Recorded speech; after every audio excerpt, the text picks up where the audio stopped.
এডিসনের সামনে এসে বললেন, স্যার আরেকটা নিন না। এডিসন মুচকি হেসে বললেন, ওইটাই ঠিক আছে। এই হাঁচির সঙ্গে তোমার এই মুভমেন্টটা ফিল্মের জন্য মোক্ষম হয়েছে, ওইটাই থাকবে। এইভাবেই তৈরি হয়েছিল পৃথিবীর প্রথম ফিল্ম স্নিজ। কি বুঝলি? পৃথিবীর প্রথম ফিল্মের নাম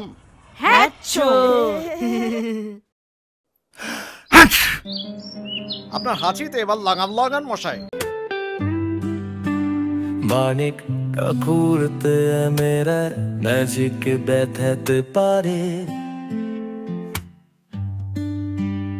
ইস্যু আমরা শিখি সবাই দেখে বারে বারে বারে। কেমন লাগলো? ভীষণ সুন্দর ছিল এবং অনেক ইনফরমেটিভও ছিল, কি অনেক ইয়াংস্টারদের অনেক কিছু শেখাচ্ছে।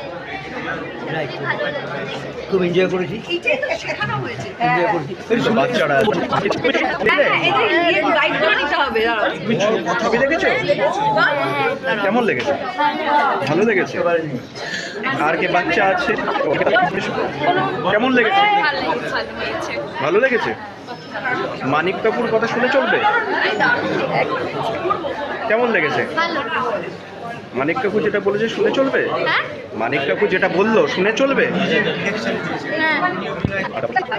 তুমি কি দেখেছো মানিক কাপুর ক্যামেরা? কেমন লেগেছে?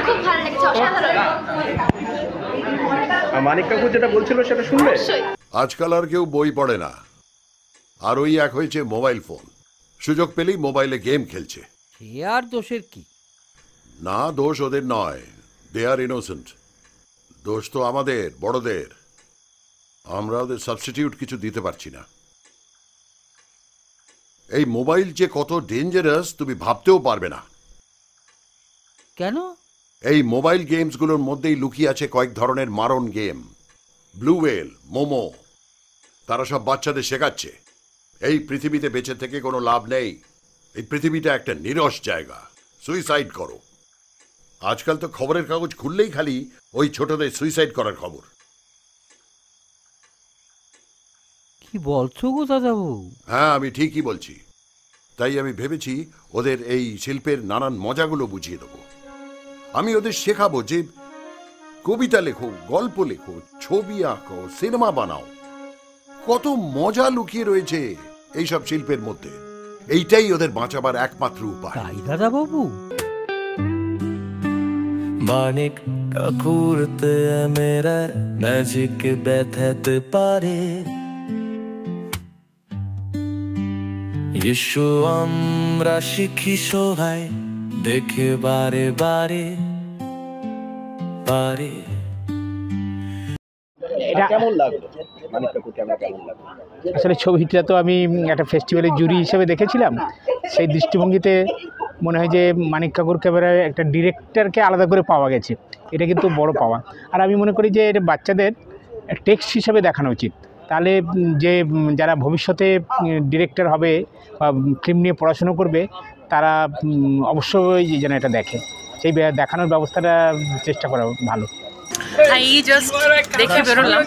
আমার যেটা লাগলো, সব্যসাচী স্যারকে অন্যভাবে দেখলাম, মানে অনেক ইনফরমেশন পেলাম মুভি রিলেটেড, যেগুলো আমি সত্যি জানতাম না, জানা গেল। আর ওই তিনটে বাচ্চার যে ভূমিকা ছিল, তারা যে সরলভাবে যে কোশ্চেনগুলো, সেইভাবেই আরও ভালো করে আরও ব্যাপারগুলো বুঝতে পারলো।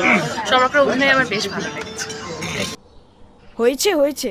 এবারে গুণধরা দুর্জয়ের পরিত্রাণের ধাঁধাটা বল দেখি। কাদা টাদা মেখে ইউনিফর্মগুলো ডিসকালার। ধুস, ভালো কোনো আইডিয়া। ইউরেকা!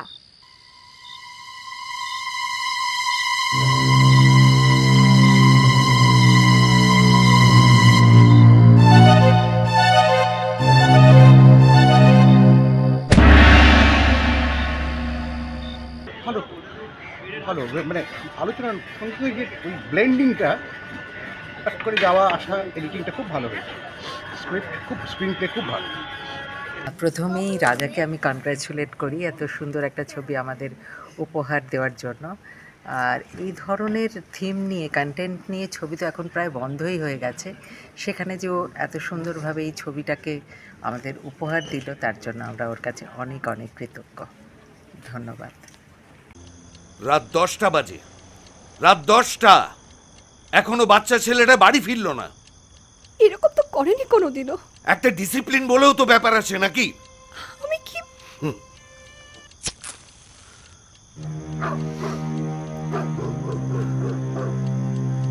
সবুজ দ্বীপের রাজা, দেখো আবার তোমার ছেলে সবুজ দ্বীপে চলে গেল কিনা কাকা বাবুর সঙ্গে। এদের দেখানো উচিত, এই জাতীয় বই করা উচিত এবং প্রত্যেককে মানে ছোটদের দেখানো উচিত, তার বাবা মাকে দেখানো উচিত কীরকম হওয়া উচিত। তো অপূর্ব লেগেছে, অপূর্ব, মানে এত আমি সমস্ত বই সিরিয়াল সমস্ত বই যতগুলো হয়েছে সব দেখছি, সেই 6টা থেকে 9টা, মানে প্রথম থেকে আরম্ভ করে লাস্ট পর্যন্ত এই কনস্ট্যান্ট বই দেখে যাচ্ছি। এই এতগুলো বই দেখার পরেও আমার এটা আমার এখানে গেঁথে গেল, এটা একটা অপূর্ব বই। বেসিক্যালি আমার দারুণ লেগেছে জিনিসটা, মানে যেভাবে একটার পর একটা দেখানো হয়েছে। প্রথমত বলি ফিল্মটা তো খুবই ভালো লেগেছে। এখন তো বাচ্চাদের কোনো ফিল্ম হয় না সেই অর্থে, তো সেই অর্থে এই ফিল্মটা সত্যিই ভালো। আর ইউনিক ব্যাপার হচ্ছে যে সিনেমাটোগ্রাফির ব্যাপারে যে মানে হিস্ট্রিটা যেটা হয়েছে সেটা আমাদের অনেকেরই জানা ছিল না।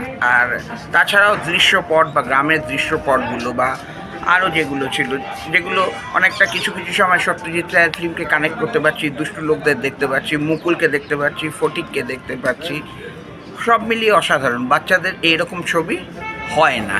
আজকাল আর কেউ বই পড়ে না, আর ওই এক হয়েছে মোবাইল ফোন, সুযোগ পেলেই মোবাইলে গেম খেলছে। সে আর দোষের কি? না, দোষ ওদের নয়, দে আর ইনোসেন্ট। দোষ তো আমাদের বড়দের, আমরা ওদের সাবস্টিটিউট কিছু দিতে পারছি না। এই মোবাইল যে কত ডেঞ্জারাস তুমি ভাবতেও পারবে না। কেন? এই মোবাইল গেমসগুলোর মধ্যেই লুকিয়ে আছে কয়েক ধরনের মারণ গেম। ব্লু ওয়েল, মোমো, তারা সব বাচ্চাদের শেখাচ্ছে এই পৃথিবীতে বেঁচে থেকে কোনো লাভ নেই, এই পৃথিবীটা একটা নিরস জায়গা, সুইসাইড করো। আজকাল তো খবরের কাগজ খুললেই খালি ওই ছোটদের সুইসাইড করার খবর। অনেকদিন বাদে একটা ভালো বই দেখলাম, অনেকদিন বাদে।